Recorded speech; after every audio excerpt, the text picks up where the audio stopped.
Hello. Hello, is that Clark Datchler? It is indeed. Hello, Clark. This is Lee from Heartfm in Spain. Hello, Lee. How are you doing? I'm very well, thank you. How are you? Yeah, very good, thanks. Jolly good. You okay to waste a bit of time chatting with me? Yeah, absolutely. Excellent. Now, obviously, we've got to start with Johnny Hates Jazz. Can you just tell me one thing? How did the name come about? Well, the name is a question we get asked about a lot. One of the guys in the band, Mike Nacito, has a brother-in-law called Johnny who literally hates jazz, and it came up in conversation, and for some reason that phrase suddenly popped out of us, suddenly illuminated, and we thought, Johnny Hates Jazz, that is an interesting name. So that's how it came about. And of course, the strange thing about it is your father, Fred, was actually a jazz musician. He's a professional jazz musician in a couple of really successful bands in the 50s. And, when he first heard about the name, I don't think he and I spoke for a month,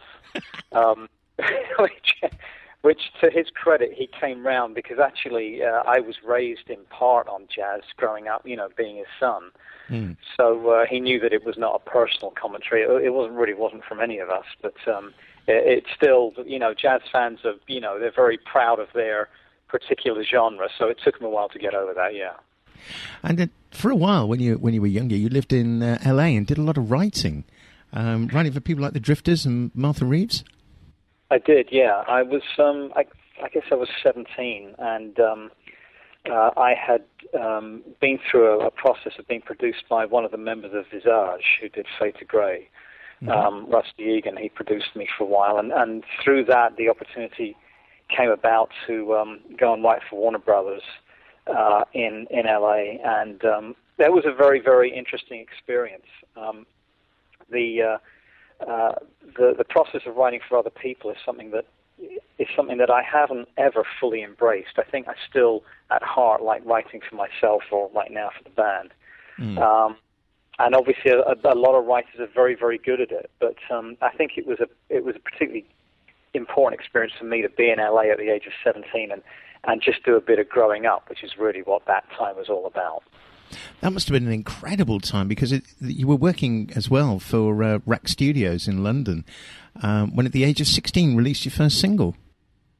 Yeah, well, that single came out on an indie soul label in London called Bluebird, and I was very much I was going through a bit of a soul boy phase at that time, and I had the guys from Aswad on the record and a singer from a band called Working Week called Julie Roberts, who is a very fine soul singer.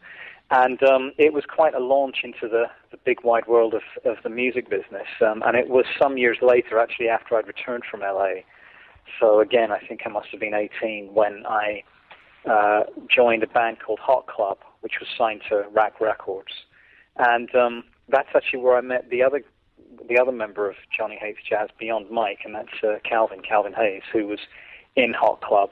And I got signed as a member of the band and then signed as a solo artist, and that began another phase of my career. Yeah, because Calvin was Mickey Mo's son, or is Mickey Mo's son. That's right.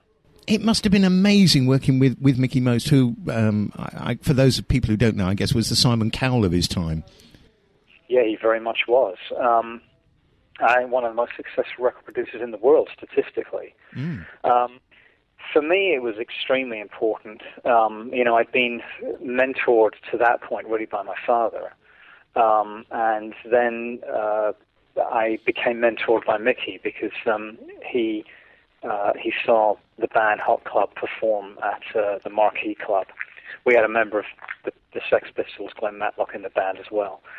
And decided that he wanted to sign me as a solo artist. And for the next few years, Mickey very much oversaw my solo work and produced me, and then really became very supportive when Johnny Hates Jazz came together. Because I should mention that Mike Nacito was an engineer and a producer at Rack Studios, which is how he and I met.